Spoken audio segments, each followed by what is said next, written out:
"Kelly, your boyfriend looks so rough that he's scared my girlfriend away," said Simon, smiling proudly. Kelly glared at him coldly and didn't respond. She turned to Alex and suggested softly, "Let's move over there. Are you thirsty? I'll get you a drink." Kelly pulled Alex to a long table with fruits and drinks, but his attention was on Simon. He was thinking of everything that he had heard about Kathy since he last saw her. The last time he saw Kathy was in the boutique, and he had not seen her since. He was worried that she was not able to raise the $350,000 that Billy wanted, and that Billy really would get one of his friends to do something terrible to her. He had asked his classmates about Kathy's situation, but they could only tell him that she had taken a long leave of absence and had only returned to the dormitory occasionally, spending most of her time outside the campus. As he hadn't seen her for a while, and then he'd been distracted by the visit from Debbie's mother, Carla, he hadn't been thinking much about Kathy's situation recently.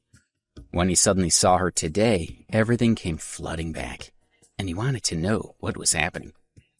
One of Simon's rich friends was asking him about Kathy. "Simon, where did you find her? You look great together." Simon replied, "Her name is Kathy, and she goes to Preston University.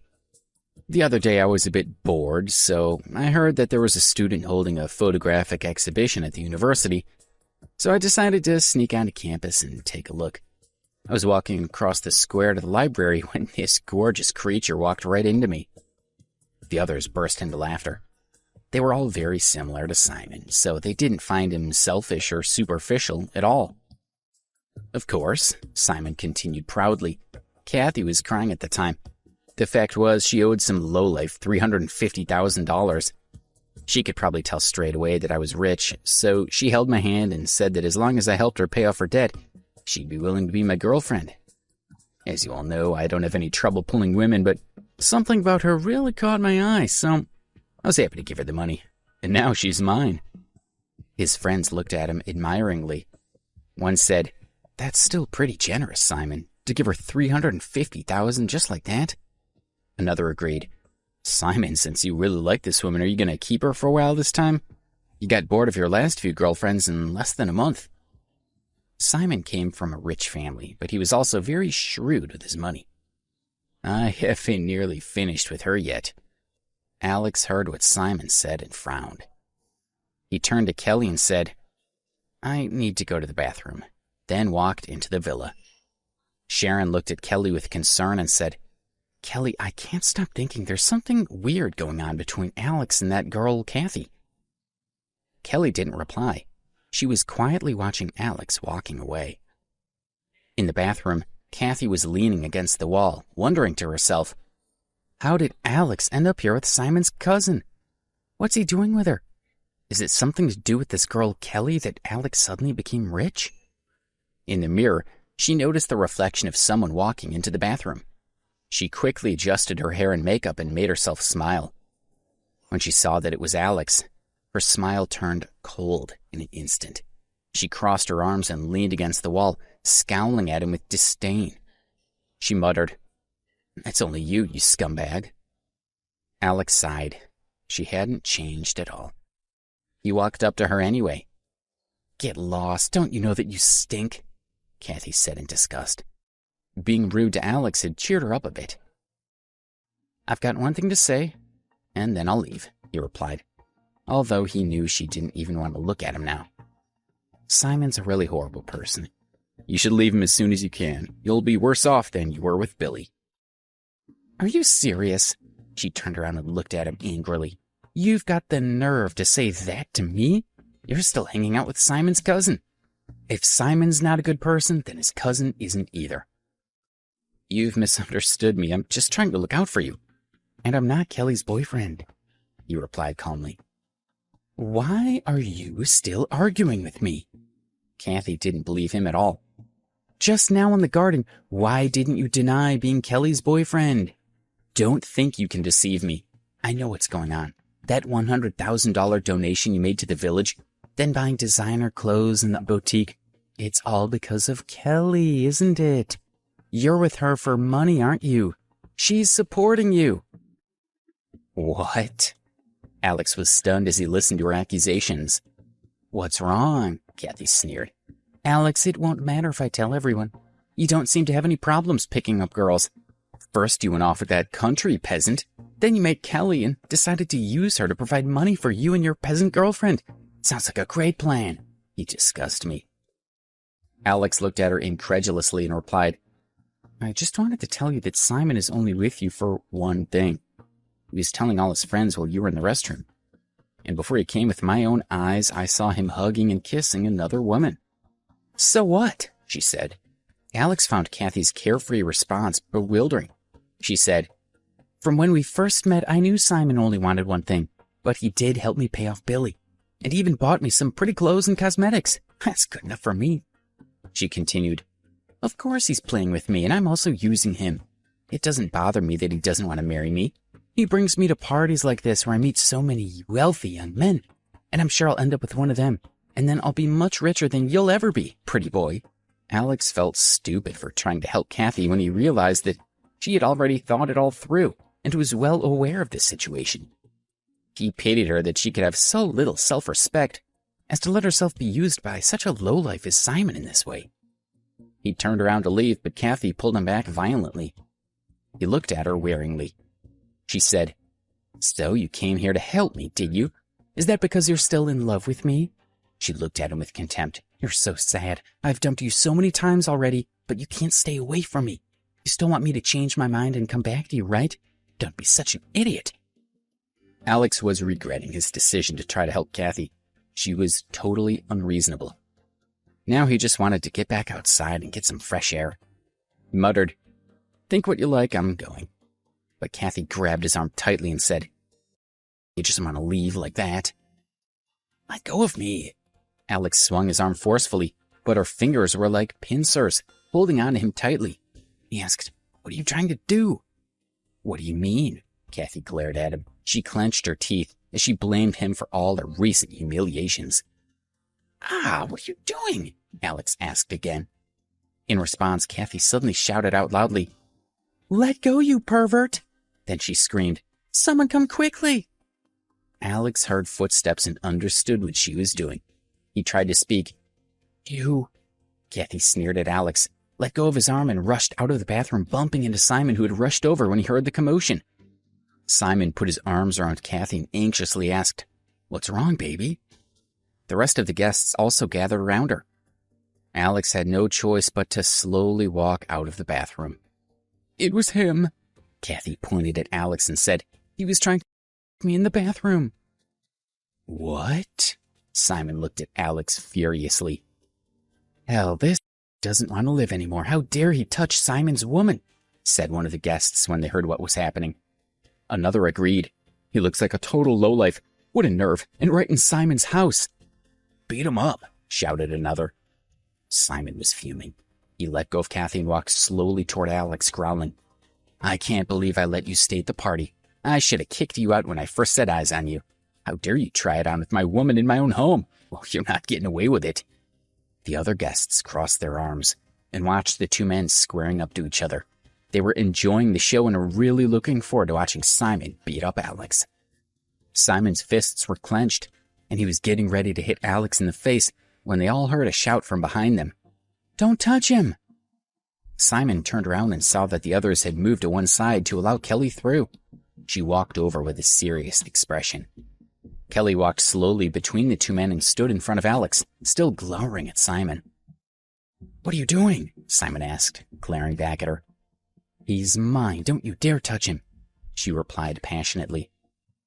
He touched my girlfriend. How can I not touch him? Simon asked angrily. Alex, did you touch her?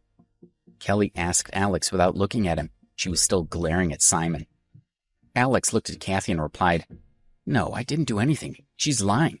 I know this woman and she's really... She'll say anything to hurt me. My boyfriend said he didn't do it, Kelly said coldly. Did you not damn well hear what my girlfriend said? He tried to touch her. Why would she make it up? You're accusing my girlfriend of lying, right? Simon said emphatically, so much so that he was almost spitting saliva. Even if she's telling the truth, I'm not letting you hurt Alex. Kelly was adamant. She wouldn't change her mind. Simon was so angry that his face turned bright red. He shouted, Kelly! However, he knew that Kelly's family outranked his own. so he was powerless to do anything. He had to admit that he was beaten. Simon's anger deflated like a gas tank releasing pressure. Kathy couldn't believe it. She sneered at Kelly and said, "Kelly, why are you protecting him? Are you just going to believe him when he says that he didn't touch me? You've only been dating him for a few days, so you don't know what he's like. I was with him for an entire year."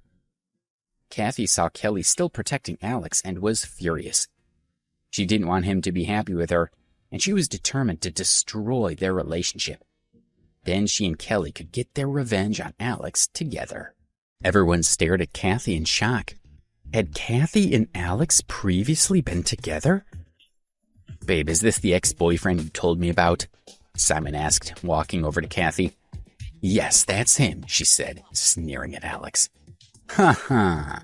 Simon laughed arrogantly and swaggered over to Kelly.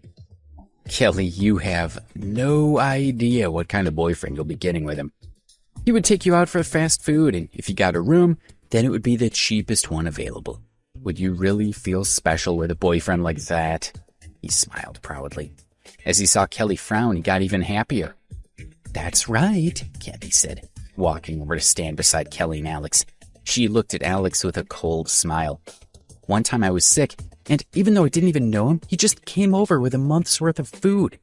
But then he got tired and didn't do anything for 6 months." Even though Kelly was polite, she couldn't help but get angry. "Get out of my way," she said. "Hey, cousin, you've got quite the temper," Simon said, smirking. "We're just telling the truth. If you don't believe us, ask him." She knew that Alex was poor, and Kathy's words might have some basis in truth, but she must have made up most of it. Kelly trusted Alex, and the man who had dared to drive into a group of people that night was definitely nothing like the one Kathy had just described. "You don't believe me, do you?" Kathy asked, taking out her cell phone. "I saved the messages he sent when we were together. Oh, don't get me wrong, I'm not pining after him. I just want a reminder of why I definitely don't want him." She opened the chat history with Alex. "Let me show you what he said to me back then." She began to read the messages out loud. "Kathy, how did you sleep? The street outside the school has been closed for a while, so I took the bus to get some food. I just came back, but I can get someone to bring you food if you need it." She continued reading. "I'm still short of money for the makeup you want, but don't worry, I'll definitely buy it for you. I'm still washing dishes at the restaurant, and I've also found a part-time delivery job." She smirked as she read the next message. "Kathy, since you said that you were tired of eating in the canteen, then I'll take you to this snack bar instead. It's quite nice there, and it's been busy for the past 3 days. They have a 20% discount." Everyone was crowded around Kathy, looking at her phone and laughing as she read each message. As she spoke, her eyes locked onto Alex's face. Seeing how serious he looked, she became even prouder of herself. Alex was hurt. He didn't regret a single word of what he had written. He had sent those messages because they'd been in a relationship and he had loved her. Everything he had written had come straight from his heart, even though it looked ridiculous now. He was also angry because those messages were a reminder of the feelings they had once shared, and he didn't understand why she would use them to publicly humiliate him. Kathy smiled, and her words stabbed at his heart like knives.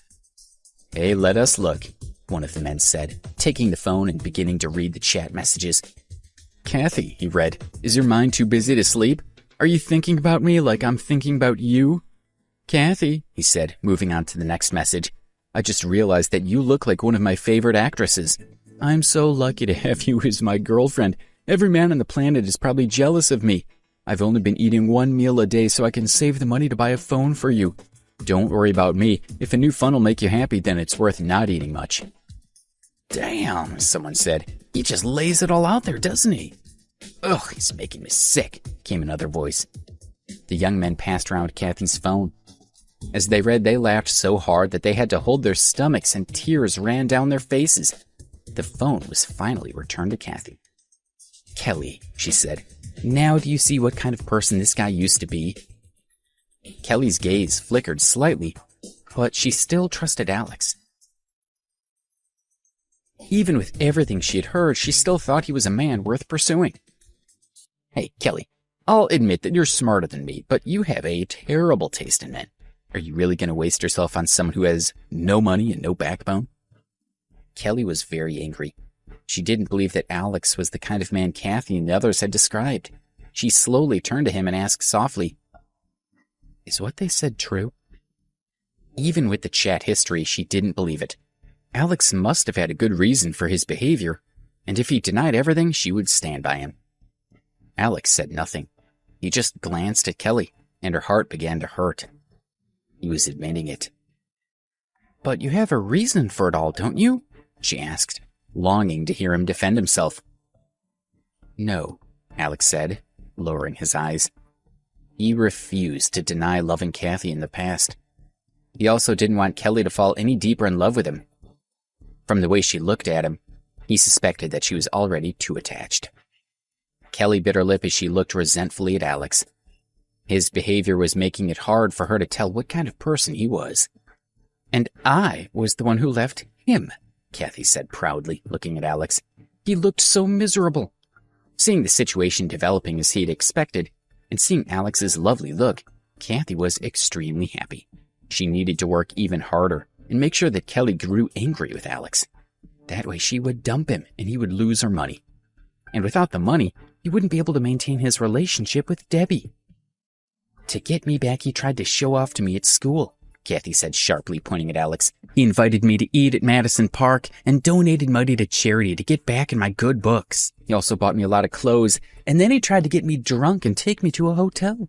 He was absolutely shameless, and I'm lucky he didn't get away with it." Alex's heart grew cold. To get revenge on him, Kathy was telling lies. "Is that true?" Kelly asked with a trembling voice. Tears flowed down her face, striking at Alex's heart. But he couldn't let her get any more attached to him. He just looked at Kelly quietly, not saying a word, but his heart was suffering just like hers. "Kelly," Simon said, smiling as he walked around her, "look at this good boyfriend you found. He's clearly guilty, and you still want to bring this into our house. You're just messing with us, right? And the family thinks so much of you.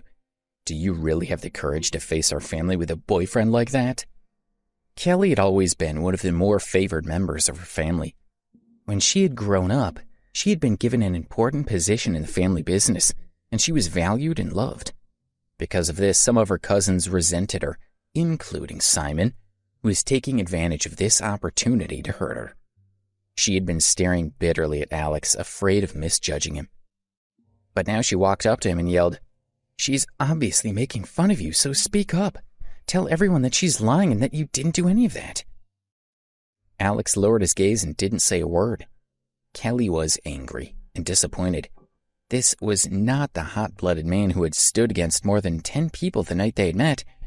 He was a coward.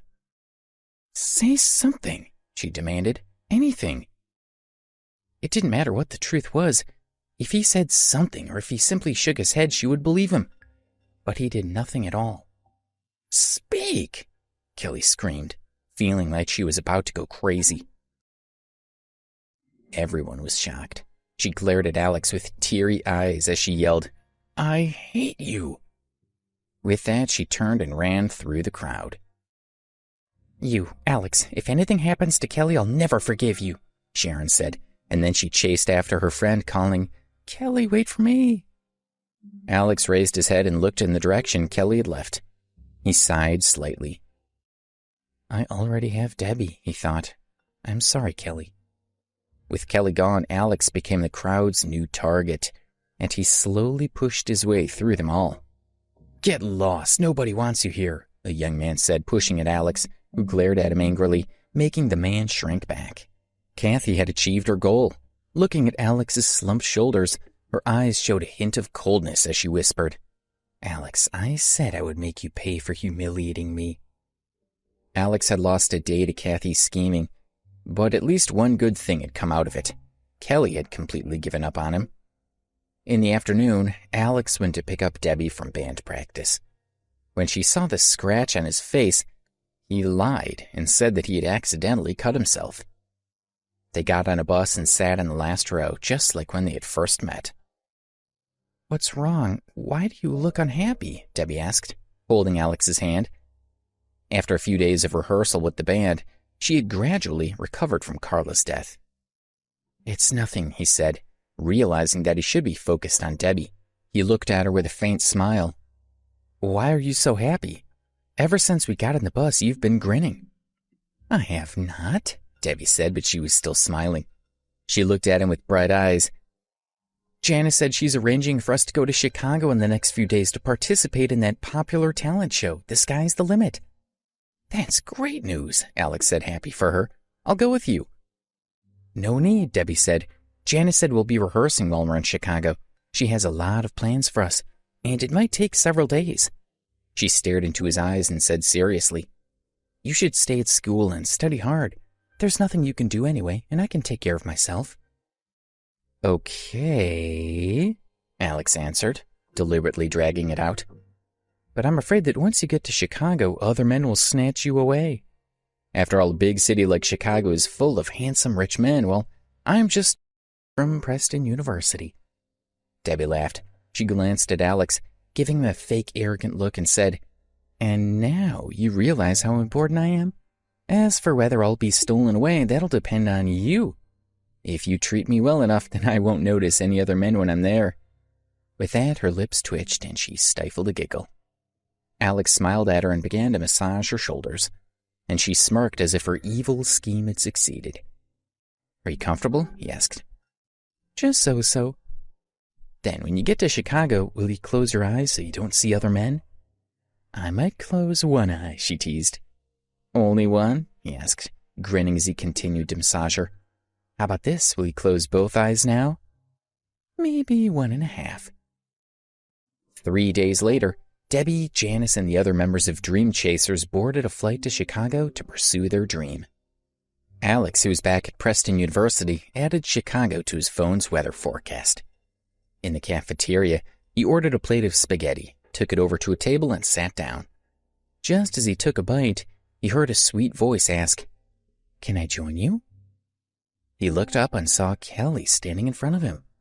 She was wearing a blue and purple print top and a pair of cobalt blue shorts, making her look really pretty.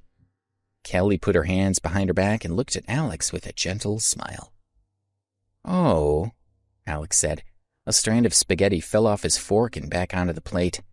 The last time he had seen Kelly, she had been disappointed and angry at him.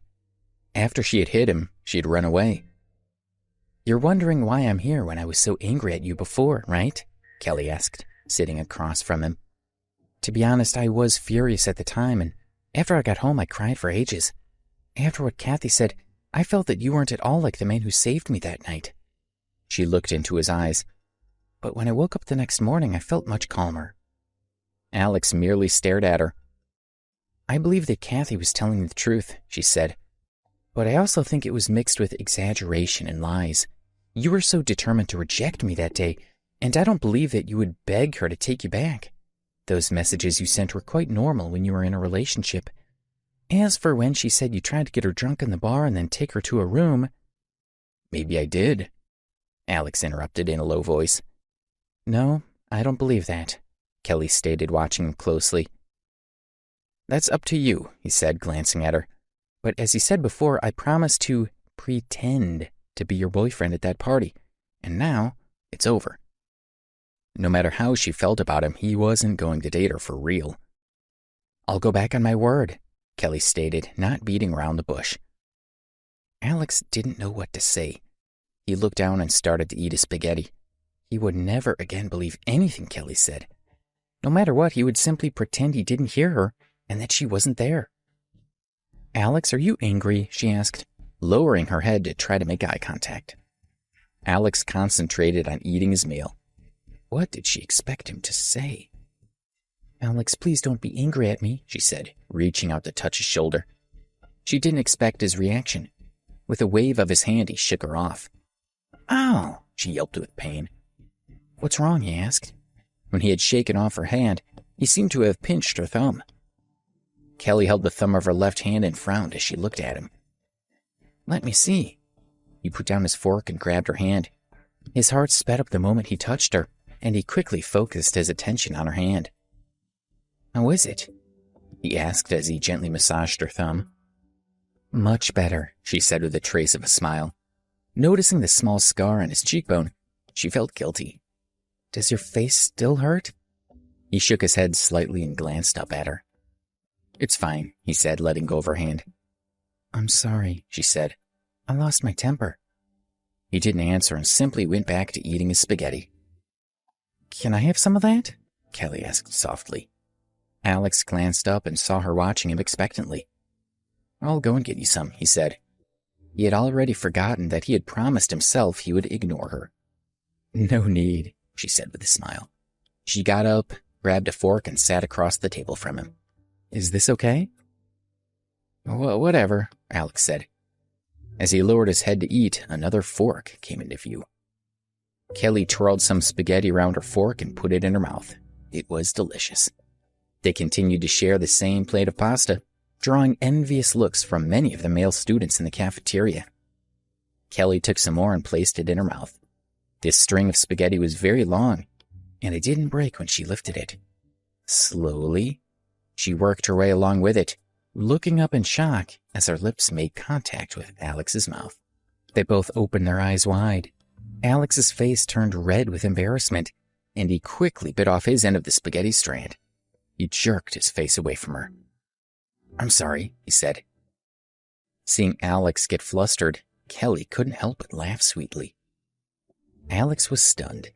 Kelly's laugh was extremely charming, and before he knew it, he had a silly smile on his face.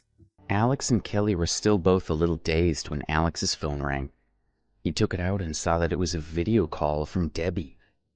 He glanced nervously at Kelly and then accepted the call. Debbie's beautiful face appeared on the screen.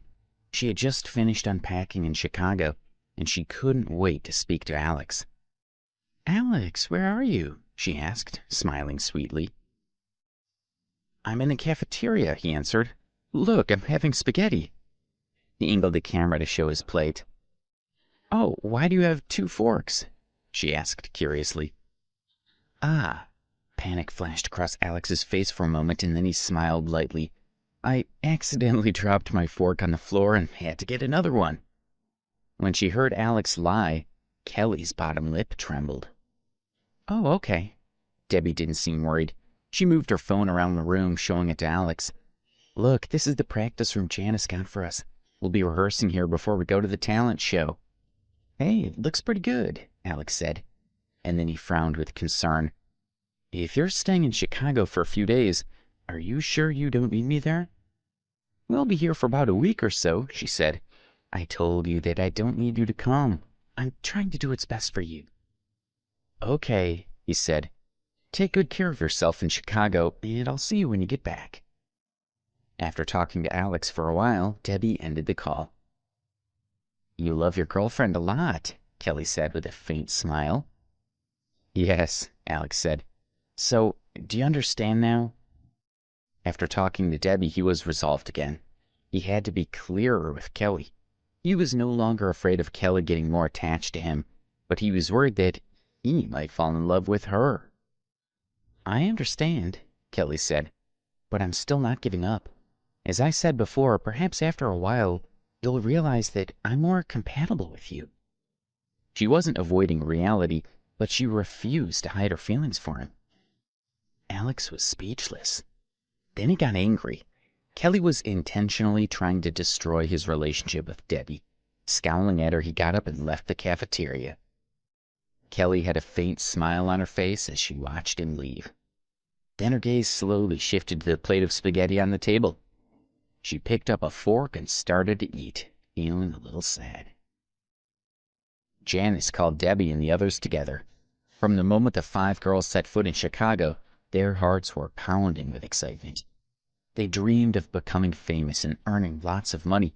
And now that they had arrived in Chicago for the talent show, they had officially taken the first step. Everyone seems to be doing really well, Janice stated. I hope you can all stay so positive until we have successfully competed in the talent show. She looked around at them. As you all know, The Sky's the Limit is currently the most popular talent show on TV and the internet. And their sponsor is Lee Dempsey. For this year's show, he has invited 4 celebrities to be the judges. Lee Dempsey was well known for being exceptionally rich. Although he wasn't as famous as some other businessmen, his wealth and achievements were impressive. The girls all understood what Janice was saying. This was their big chance to make their mark. Melissa, Katie, and Olivia had been quiet since they got off the plane. They were determined to do their best to show off in the talent show and to fight for victory. They all wore exquisite makeup. Even while they were rehearsing, a reporter might come and interview them, and they could still show off their skills. As she listened to Janice speak, Melissa lightly twirled a lock of hair around one finger. She was busy imagining doing an interview and deciding how she would attract the attention of the judges. "Now that it's almost time, I'm ready to announce the leader of the band, and also the lead singer," Janice said. Melissa's attention was immediately drawn back to her, and the others also focused on Janice. The leader was an important role in the band. When interviewed, the leader would speak on behalf of everyone, which meant that they would be the most famous member of the band. The next most famous would be the main singer. Melissa had always wanted those two roles, and she was sure that she was the perfect candidate for both. But would Janice let her take both roles at the same time?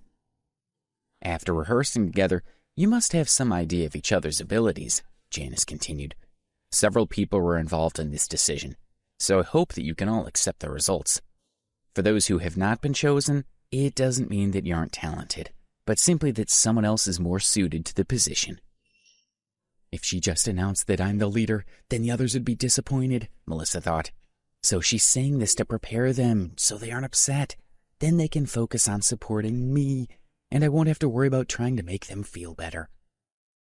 "I won't make you wait any longer," Janice said, clearing her throat.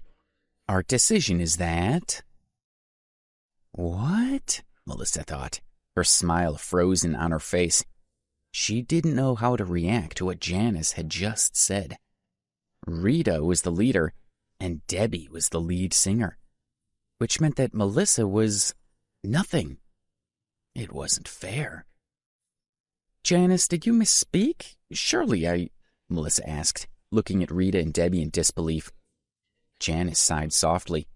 She had known that Melissa would question the decision, which was why she had made the speech before making the announcement. "Melissa, listen to me," Janice said. "Rita is the oldest and calmest among you. Besides, she's been in leadership roles before, and she can easily adapt to different situations." "I understand that," Melissa interrupted, her gaze locked on Debbie's face. "But why did you make Debbie the lead singer? In terms of singing skills and musical proficiency, I'm clearly better, so why her and not me?" "Melissa, what's your problem?" Janice asked, annoyed by her attitude. "Do you think that I'm being unfair? You think you should be the lead singer? Fine then, go sing by yourself, but you'll be completely on your own. On the day of the talent show, you can perform solo." "I'm sorry, I was wrong," Melissa quickly apologized. If she kicked up a fuss, then as the manager, Janice could kick her out of the band. Janice glared at Melissa. She had just said that the decision had been made for the sake of the entire team. Melissa hadn't taken her words to heart.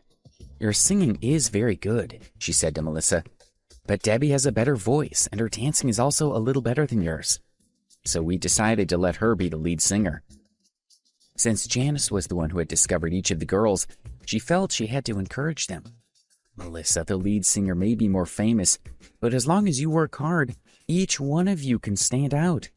I hope you will remember that you are all part of the same band." "I understand," Melissa said, lowering her head. However, she still didn't accept the decision. "I'm glad you can admit when you're wrong," Janice said, smiling as she patted Melissa's shoulder. She said a few more words of encouragement to them all, and then she clamped her hands together. "Okay, I've said everything I needed to say, so get back to rehearsing. We don't have much time left." They all went back to practicing. Janice watched for a while and then left to take care of a few things. Later that night, Debbie and the others finished rehearsing and left the practice room. "Don't think that just because you've become the lead singer that you're anything special," Melissa said, walking past with Katie and Olivia. She shot a disdainful look at Debbie. Once we're on stage, you can't be sure which of us the judges and audience members will love more. Debbie quietly looked at Melissa. Janice had made the decision, so why was Melissa blaming Debbie? You little bitch, Melissa said, snarling at her. Don't think that you can steal my limelight just because you're the lead singer. Next to me, you'll never be worth anything. She walked over to Debbie with her arms crossed and a sinister look in her eyes. Debbie only looked at her with a hurt expression. Look at this little mouse. She's scared of me, Melissa said, smiling as she pushed Debbie away. Then she walked out of the building with Katie and Olivia.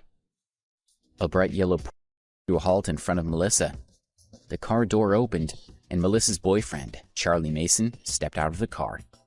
He was dressed in hip-hop attire, and he also liked the music. Hey, you're here, Melissa said, walking over to him.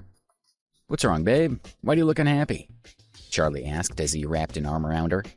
It's that country bumpkin, Melissa huffed angrily. Janice gave her the lead singer position, and you know I'm a much better singer than her. Why else would they have chosen her over me? Babe, don't get angry, Charlie said, patting Melissa gently to comfort her. It doesn't matter if that girl's the lead singer. She won't steal your limelight. I'll be there in the VIP section, right behind the judges. This year, The Sky's the Limit was being filmed in a mansion in Chicago.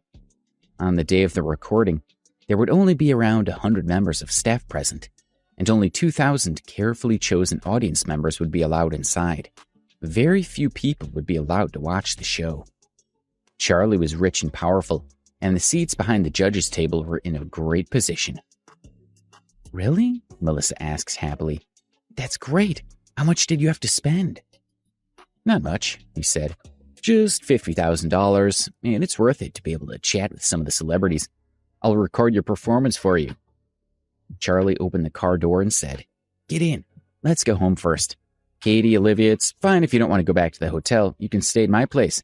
There are plenty guest rooms. Debbie and Rita walked out of the building. Hey, look at this, Melissa said, sneering at Debbie. My boyfriend came to Chicago with me, and he even has a big house right here in the city. Where's your loser boyfriend? Why isn't he here? Oh, I forgot. He doesn't even own a car. So how could he afford to come to Chicago? He's exactly the kind of person you deserve. Meanwhile, I'm going back to my mansion to sleep, and you'll be taking the bus back to Janice's hotel. Melissa got into Charlie's car with Katie and Olivia, and they drove away. Are you okay? Rita asked with concern. Debbie shook her head slightly. Rita, are you going back to the hotel?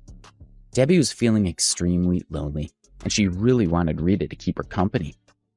Before Rita could answer, a man stopped in front of them. A well-dressed man got out of the car and said to Rita, Are you ready to go? Debbie recognized the man as Rita's boyfriend, and her heart dropped. Wait a moment, Rita said to her boyfriend, and then she turned back to look at Debbie with a hint of worry in her eyes. Sorry, Debbie, I can't go back to the hotel with you. It's okay, Debbie said. Her smile was so forced that Rita felt sorry for her. She helplessly looked skyward.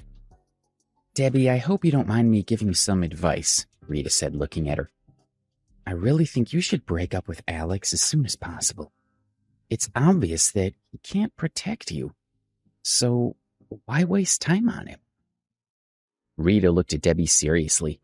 I know he helped you a lot at school and that you love him, but you have to understand that the real world is much more complicated than that.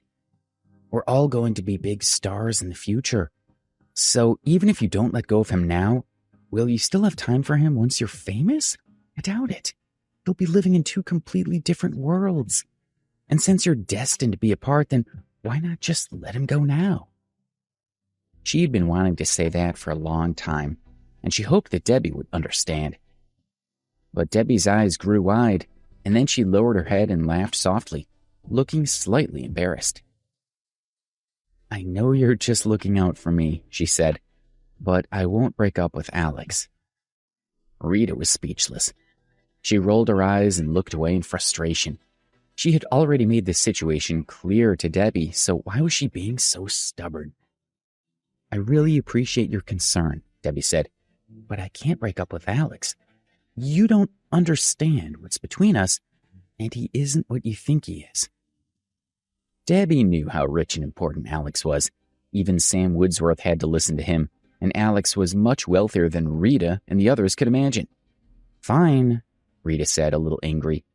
I won't waste my breath. But since you're willing to suffer with Alex, then you should just stick with him.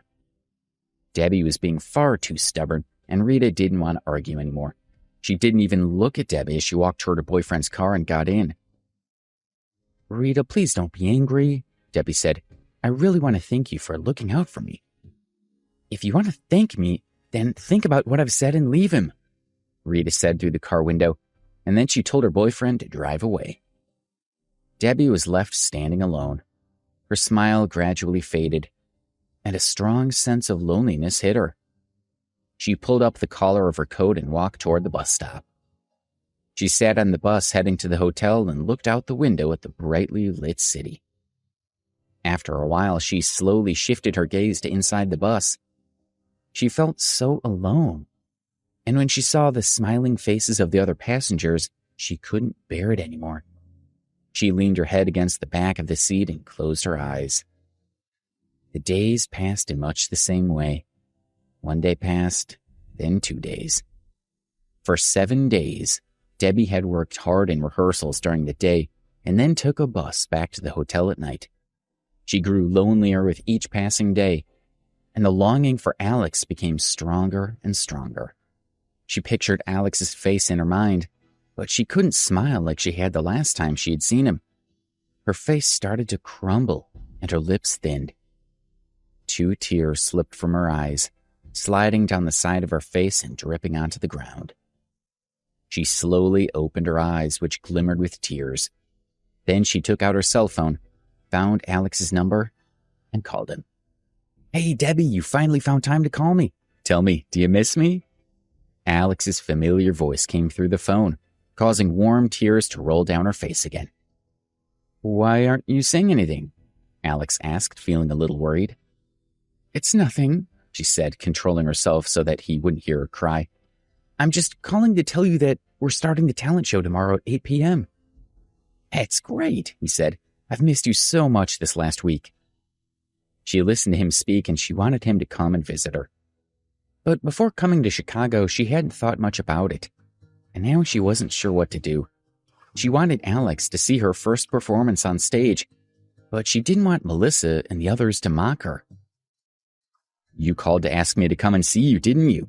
Alex asked, saying exactly what Debbie had most wanted to hear.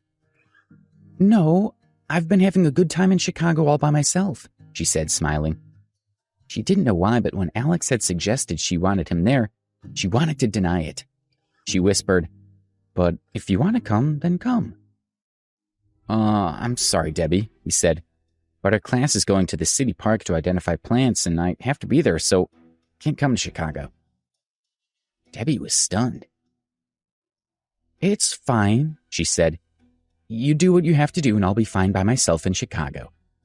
She ended the call and leaned her forehead against the window. She wasn't aware of anything around her as the bus continued to move through the streets. Back in New York, Alex smiled as he put down his phone. He had intentionally tricked Debbie, saying that he wouldn't go to Chicago to see her. He planned to surprise her, knowing she would be happy when he turned up unexpectedly. At 10 a.m. the next day, a large crowd gathered in front of the building in Chicago where the Sky's Limit would take place. The crowd consisted of mostly young men and women, and they were all there to chase after the stars. This year's judges were also famous singers, and there were many rich people in the audience. With so many handsome men and beautiful women around, how could the crowd not be excited? The talent show was due to begin at 6 p.m. More and more people began to arrive. One by one, the important guests were allowed through the doors to sit in the audience. Luxury cars appeared one after another. Each contained famous wealthy people, who were all extremely attractive and almost as exciting as the celebrities. Oh, that's the son of one of the richest men in the world, someone said. And that's the president of a huge international company, someone else replied. That's one of the top models in the world. Hey, isn't that the son of one of those noble families in Europe? And that's definitely the daughter of a Hollywood actress.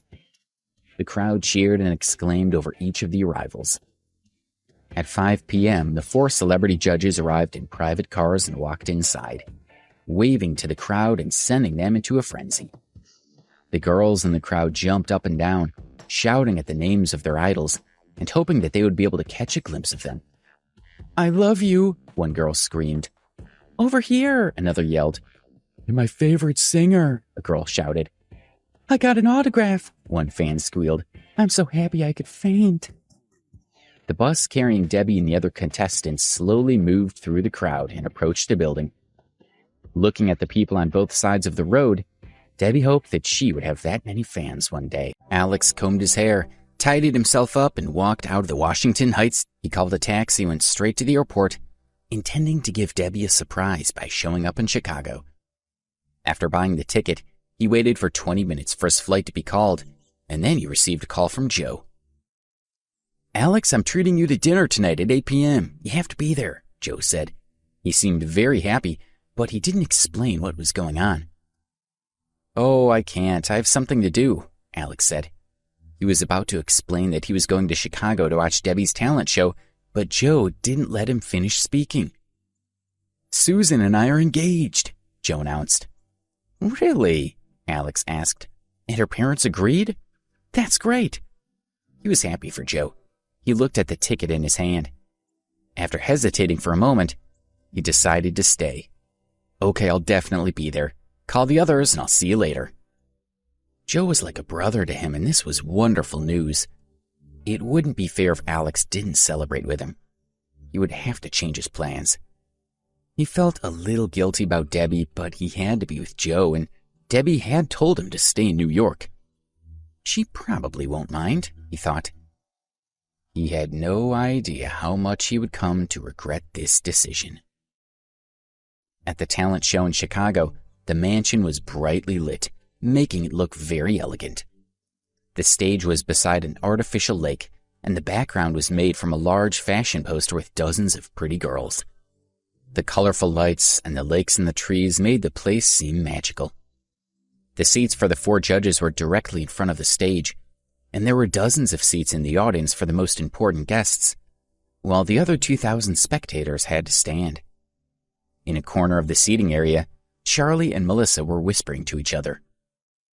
"Babe, I'll definitely record your performance," Charlie said. He had a camera hanging from a strap around his neck. "It's just a pity that you're not the lead singer. That country bumpkin has nothing on you. Janice must be blind." "It's fine. So what if she's the lead singer?" Melissa said. "Don't forget, as the lead singer, she'll be the one to take the blame if things go badly," she chuckled. "Why do you say that?" Charlie asked. "Have you thought of a way to deal with her?" He knew Melissa too well. Not only was she not complaining about Debbie, but she seemed to be very happy about the situation. She had to be up to something. Melissa glanced at him with a trace of mischief in her eyes. She lowered her head and took a brown bottle out of her pocket. She looked around vigilantly, hiding the bottle with her body, and then gently shook it in front of him. "What's that?" Charlie asked. Melissa smiled. She stood on her tiptoes and cupped his ear with her hand as she whispered to him. His expression grew more and more excited as she spoke. Then he asked hesitantly, "Isn't that a bit too cruel? And if you make a fool of her on stage, won't that affect you too?" "I don't care," she said stubbornly. "She stole my position as lead singer. And if I perform well, the judges might not care about her. Perhaps this is my chance to shine." She smirked. "Go and sit down. The show is about to start. Remember to make me look pretty when you record me," she said as she walked away. Debbie and the others were doing their final rehearsal under Janice's watchful gaze. When Melissa returned, Janice immediately called her over to rehearse with them. After half an hour of practice, Janice spoke to them, giving them some last-minute instructions. After that, she let them sit and relax to mentally prepare for their performance. There was a lot of performers backstage, and everyone was feeling quite nervous. "Debbie, here, have a drink," Melissa said, walking up to Debbie and handing her a bottle of mineral water. "No thanks," Debbie said. If I drink, I might need the toilet when I'm on the stage. She was suspicious. Why would Melissa bring her a drink? She hadn't expected that. Could she possibly be doing it to get in Debbie's good books? It's fine, Melissa said. It's not that long until we're due on stage. I bought an extra bottle and everyone else already has water. So if you don't drink it, then it'll go to waste. So you may as well have it. She pushed the water into Debbie's hand, and she had no choice but to take it. Drink up, Melissa said. It's good for you. Here, I'll drink too. She smiled, touched her bottle of water to Debbie's, and then drank half of it. Debbie was too embarrassed to refuse. She took a sip of water from the bottle as Melissa watched with a gleam in her eyes. Okay, we'll be going on stage shortly, so get ready, Melissa said, smiling mysteriously. Don't let us down. She walked over to Katie and Olivia. Debbie frowned. Melissa's behavior was very strange, but she decided to forget about it. She needed to focus on the things she had to remember to do on stage. At 8 p.m., while Alex was celebrating Joe's engagement back in New York, the Sky's the Limit talent show began in Chicago.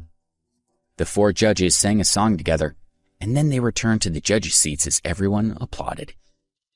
The host went up on stage to make a speech, and then the contestants began to perform. Group after group sang and danced, and the 2,000 spectators enjoyed every moment, completely engrossed in the show. They clapped and cheered, and some even had to wipe away tears. The performances were truly brilliant. The atmosphere was electric, but the 4 judges were all more serious.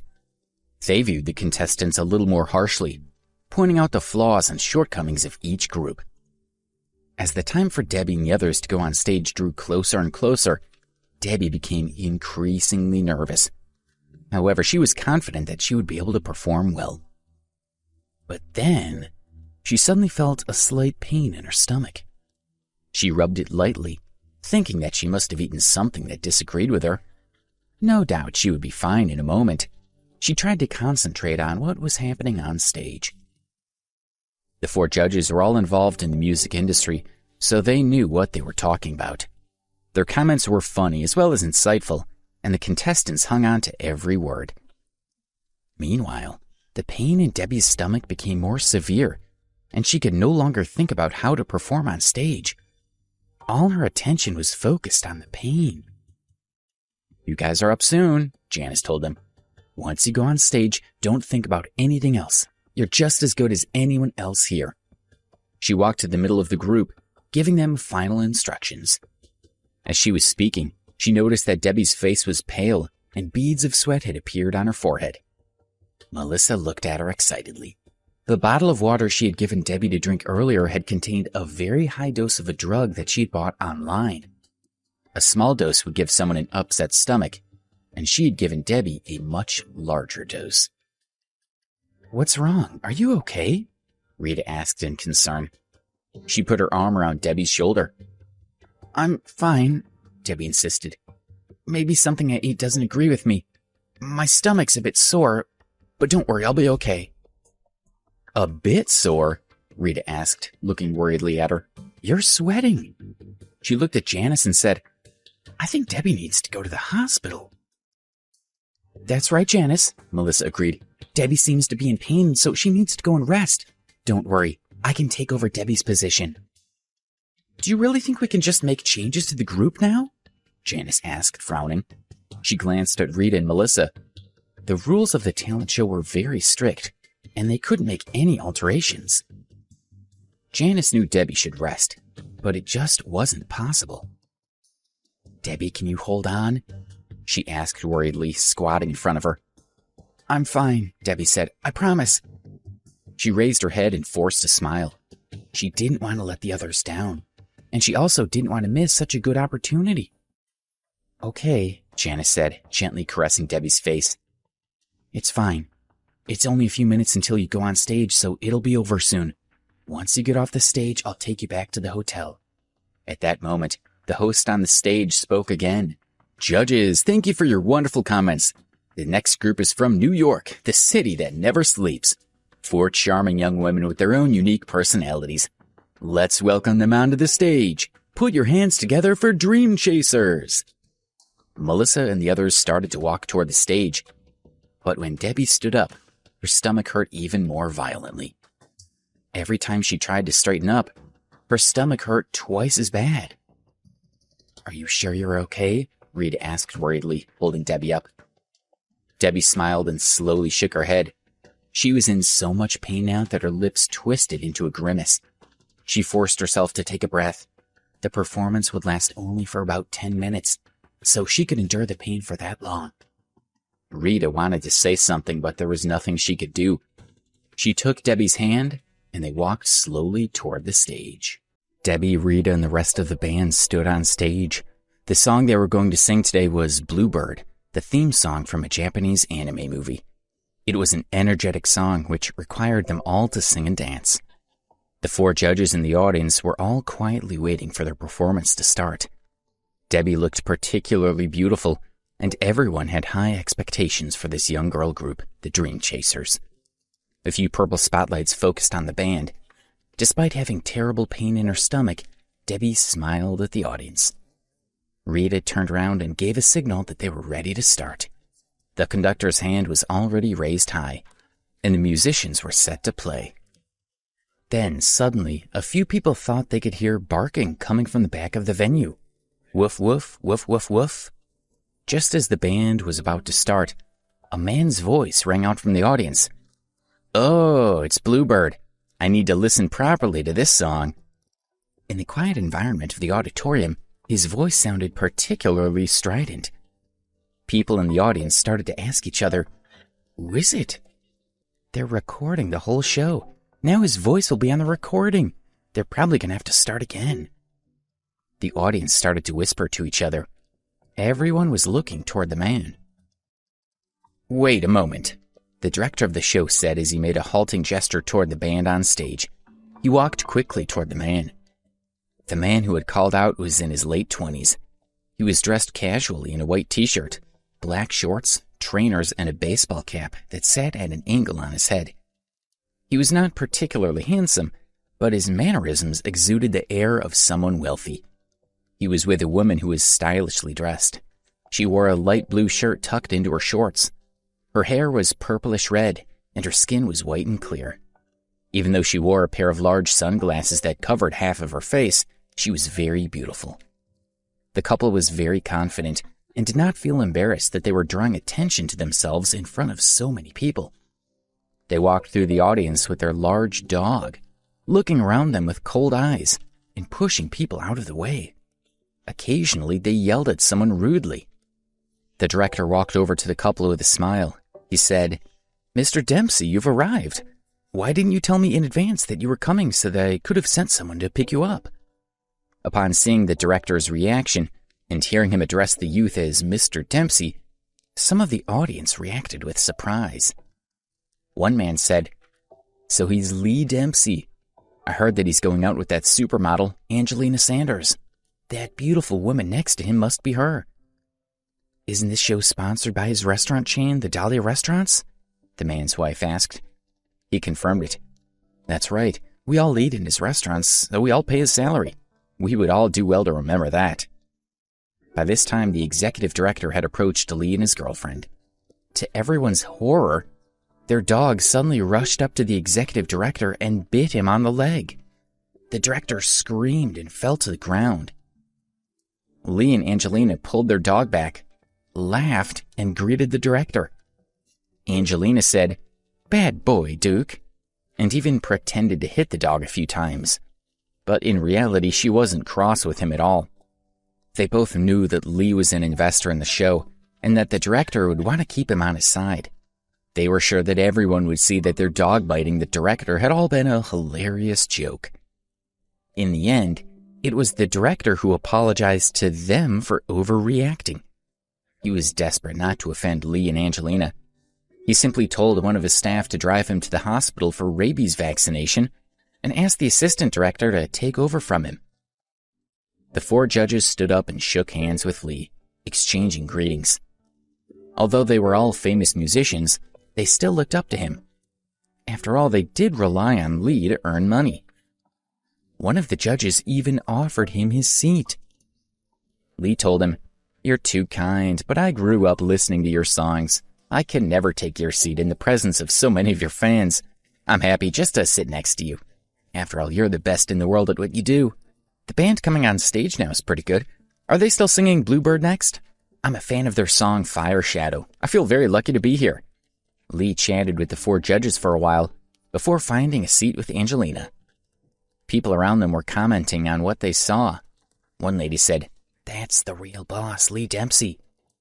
Her friend replied, "It must be so good to be that rich. Did you see that? His dog bit the director and he didn't even complain. Why can't we have that kind of life? Stop dreaming, the show is about to begin." With a smile, the assistant director introduced Debbie's band. He said quietly to them, "Dream Chasers, you are particularly lucky because you chose to sing one of Mr. Dempsey's favorite songs. All you have to do is perform to the best of your abilities." Then he looked at the conductor and said, "Get ready. Start." Debbie, who was standing in the middle of the stage, could feel that she was starting to bleed. While this was happening in Chicago, Alex was having lunch in a private room with Joe, Susan, and their friends. They were all enjoying themselves. "Alex, why didn't you bring Debbie along?" Joe and the others knew that Alex and Debbie were together now, although they had no idea that they lived together in Washington Heights. They thought that they must be renting a cheap room somewhere. "Oh, she went to Chicago a few days ago. Tonight she's taking part in the Sky's the Limit talent competition." Alex couldn't help but wonder if Debbie had already finished her performance, or if she was just nervously waiting for it to begin. "Why didn't you tell us earlier? And why didn't you go and watch her perform?" Joe couldn't believe that Alex hadn't gone to support Debbie. He didn't know that Alex had intended to go and surprise her, but had canceled to celebrate his friend's engagement. Alex replied, "It's all right. We talked about it. She said there was no need for me to go. She said it was more important for me to come out and celebrate with you." Alex smiled and said, "Come on, I'm here now, so let's enjoy ourselves. Let's drink a toast to Joe and Susan." Joe laughed and raised his glass. "Drink," he ordered his friends. On the stage of The Sky's the Limit, the 5 girls were jumping around and singing their hearts out. But with every movement, the pain in Debbie's abdomen intensified. All she wanted to do was to stop the show, cover her stomach, and burst into tears. But she knew that opportunities like this were once in a lifetime. The group had worked so hard to get their place in the contest. If it had only affected her, Debbie might have backed out. But as the whole group would lose out if she left, she was determined to continue no matter how bad the pain became. At last, their performance was coming to the end. The climax of the song was a solo verse for Debbie to sing alone, while the rest of the girls danced. A spotlight appeared on Debbie's head as she sang, "Flapping their wings, they flew high in the sky. I said I wouldn't come back. The goal is the pale white clouds. If you can traverse, I know I can. Enough to find. Swing as much as you can. Take off." Debbie tried to give the best performance she could, but singing required her to breathe deeply, and this made her feel as if her appendix was being squeezed in a vice. All her attention was focused on resisting the pain, and she was barely able to control her voice. Several times her voice quavered. Even the most tone-deaf members of the audience could tell that Debbie's singing was poor. Lee sat down, frowning. Debbie reached a crescendo in the song, which required her to take a particularly deep breath. As she breathed in, the pain in her stomach intensified, and her lungs felt like they were being constricted by a python, the pain increasing bit by bit. But she was determined not to give up. With a pale face, she smiled and continued to perform. She was starting to feel very hot. Unaware of Debbie's plight in Chicago, Alex was enjoying himself, drinking with Joe and their friends. He happily picked up a cigarette and joined Ben and the others in cheering and heckling as Joe and Susan kissed. Performing the dance moves, Debbie twisted her waist to the music. Every move she made was a torment to her. It felt as if someone was stabbing her with needles. Bluebird was finally coming to an end. Debbie's vision had become unfocused. and her mind was becoming muddled. She was on the verge of collapse, but she still needed to perform the last few lines of her solo. The other 4 members of the group were dancing around Debbie on stage. Rita saw Debbie's body trembling slightly and gave her a worried look, while Melissa looked on with a sneer. She still hadn't forgiven her for becoming the lead singer. Debbie continued to sing. "Flapping my wings and flying high, I said I will not come back. Looking for... It was pure white, the clouds." Debbie's singing became intermittent, and her breathing was raspy. She was even moaning slightly. Debbie had done her best to control her voice throughout the performance, but now she couldn't control it at all. One of the judges commented, "What is this terrible singing?" "We don't even need to give them a score. This segment will definitely be cut out," said another. "I can sing better than that," the first judge agreed. The audience, on the other hand, felt that something must be wrong. They were discussing it among themselves, but they had no idea how much pain Debbie was in. Lee stared angrily at her. Angelina said to him, "Darling, she totally ruined your favorite song. I'm so sorry." Lee didn't say anything, but he sighed heavily. "Duke, don't you think so?" Angelina looked at the dog who was lying on a seat beside her. "Woof, woof, woof, woof." Duke barked a few times. Sensing that a few people near them were losing their patience with them, Duke started growling at them uneasily. When the people backed away, he relaxed. Angelina rubbed his big head and soothed him. "Good boy, my little Dukey." On stage, Debbie continued to sing as well as she could, but she was struggling because of the severe pain in her stomach. Suddenly, the audience noticed that the singing dramatically improved as another person's voice overshadowed Debbie's. "If I can get through, I know I can find. Trying to get away from the blue sky. Fly to the blue sky, fly toward the blue sky." The voice was loud, melodious, and full of passion. Melissa had danced over at her singing, and Debbie glanced at her gratefully. She was enduring a great deal of pain and was happy to step back and let her take over. Debbie was sure that she was only trying to help her. Melissa had a good singing voice, but it sounded even better in contrast to Debbie's, which had become so weak. The audience and the judge's eyes lit up with relief, while Lee softly said, "Ah," with a trace of admiration in his eyes. When they had finished the song, the 5 girls gave a bow on stage. Finally, the 5 long minutes were over. The moment the music stopped, Debbie's legs gave way and she fell onto the ground. This caused another commotion in the audience.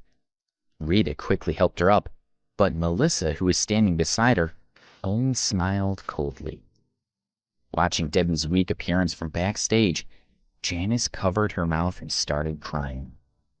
If she had known earlier how sick she was, she would never have let her perform, even if that meant forfeiting the competition.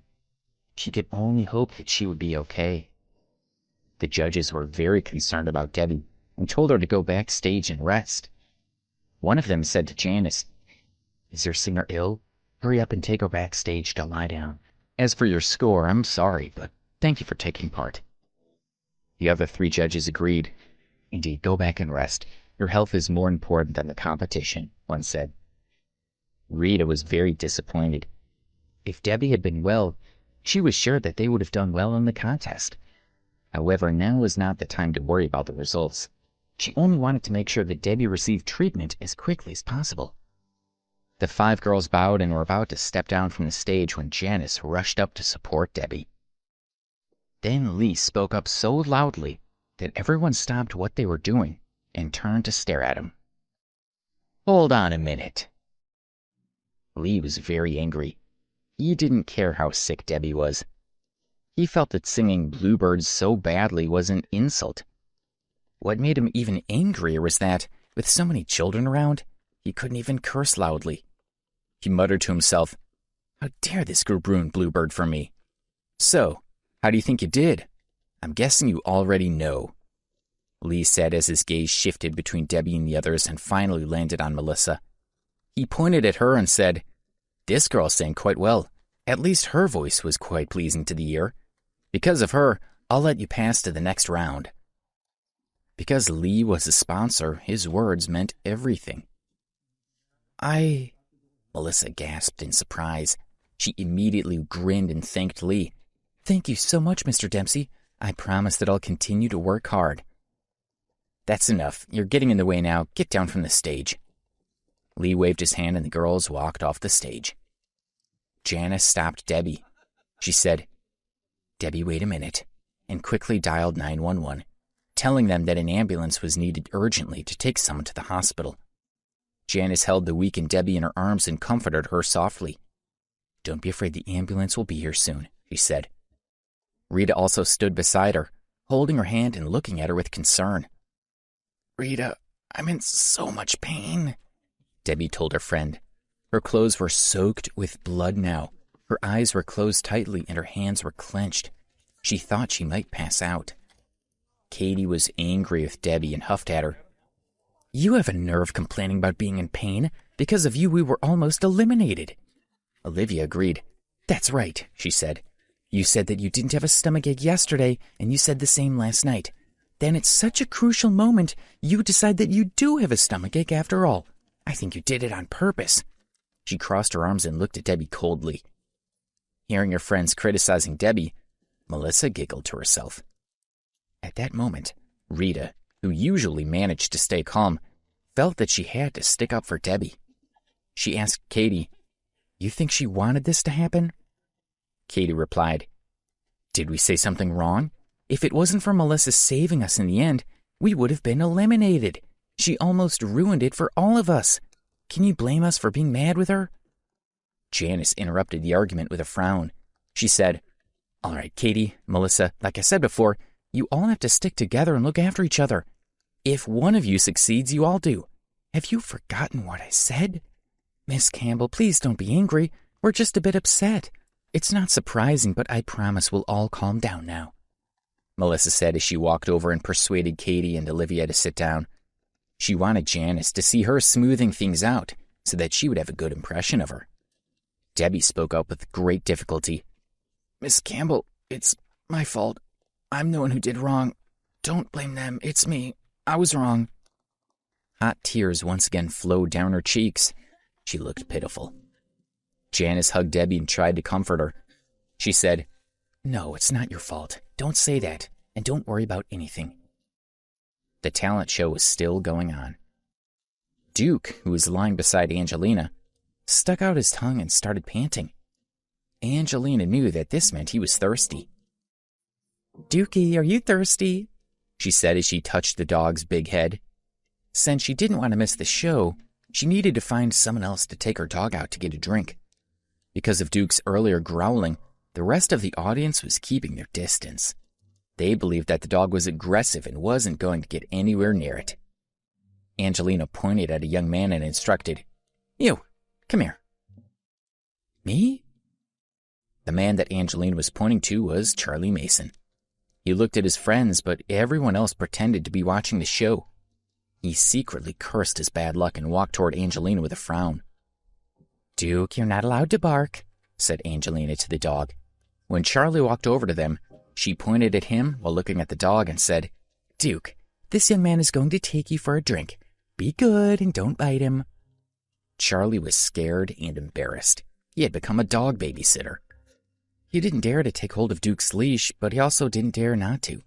Angelina was Lee Dempsey's girlfriend and was not someone he could afford to offend. In the end, he decided to lead Duke out of the auditorium and to the artificial lake to let him drink water. Thankfully, after listening to Angelina's words, Duke didn't bite him. Perhaps he likes me? Charlie wondered. Melissa, who was at the back of the auditorium with Katie, saw Charlie holding Duke and shouted at him. Darling, why are you holding the dog? As Charlie led Duke over to Melissa, other spectators screamed when they saw the huge animal approach. In the end, he persuaded Melissa to walk over to him instead. When he saw her frightened expression, he scratched Duke's head with his hand and said, This is Auntie Melissa. You're not allowed to bite her. Charlie was enjoying looking after Duke, but Melissa was still too scared to get close. She looked warily at the dog and asked Charlie again what he was doing with it. He told her about Angelina telling him to take the dog for a drink. He wants water? Hearing this, Melissa raised her eyebrows and looked at Charlie with a sinister smile. You wait here. She walked to Debbie's side and picked up the bottle of water that was beside her. Debbie, I need water for the dog. Can I use your bottle? Debbie glanced at Melissa weakly and nodded. The corner of Melissa's mouth raised into a smile. With the water bottle in her hand, she walked back to Charlie. Give him this. Melissa threw the water to Charlie. This was given to Debbie to drink just now. Darling, this dog is Angelina's. Aren't you playing with fire? Charlie had just seen how much pain Debbie was in and was suspicious. Melissa wanted Duke to feel the same pain. But if they did something to hurt him, they would have Lee to deal with. He didn't want that. It is indeed playing with fire. But it's not us who'll get the blame because it isn't our bottle of water. Melissa's eyes looked sly. Quick, give it the water. Seeing Duke licking from the bottle, Melissa smiled. She took the bottle with what was left of the water and quietly placed it next to Debbie. Looking at Debbie, who was leaning against Janice with her eyes closed, Melissa sneered. You sad, she thought. You have no idea that this is just the beginning of your troubles. Charlie took Duke back to Angelina. 20 minutes later, while Angelina was whispering with Lee, Duke began to whimper. After another 5 minutes, Duke was lying on the ground, moaning and sticking out his tongue. No matter how much Angelina tried to comfort her, he didn't recover. Duke, what's wrong with you? Angelina touched the dog's head with a pained expression and looked at Charlie angrily. You, come over here. What did you give him to drink? Nothing, just water. Charlie looked very scared. Rubbish. He was fine before. Then you took him for a drink and he came back like this. Tell me what happened, Angelina said aggressively. Lee was also glaring at Charlie. Everyone around them was staring. There was so much noise coming from the small group that the director stopped the performance on stage and everyone looked over. I just gave him a drink of water from a bottle. The bottle belonged to one of the singers backstage. Honestly, that's all I gave him, Charlie said, trembling. You say you only gave him water from a bottle belonging to someone backstage? Lee stood up and pushed Charlie back a few steps. Take me to get that bottle of water right now. If anything happens to my dog, I'll never forgive you. Of course, Charlie said with a frightened smile. Then he walked in front of Lee with his head lowered. Lee and Angelina walked after him, followed by other members of the audience. A small cart was used to push Duke behind them.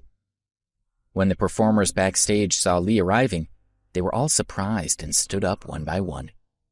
Janice and Rita supported Debbie, but just like the others, they didn't know what was happening.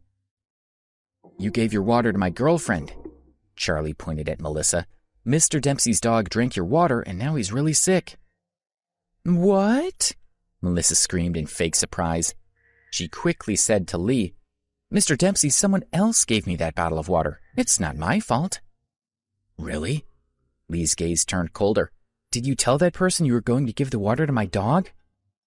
Yes, I said that the water was for a dog, and you're the only person here with a dog, so she must have known that I meant Duke, Melissa said.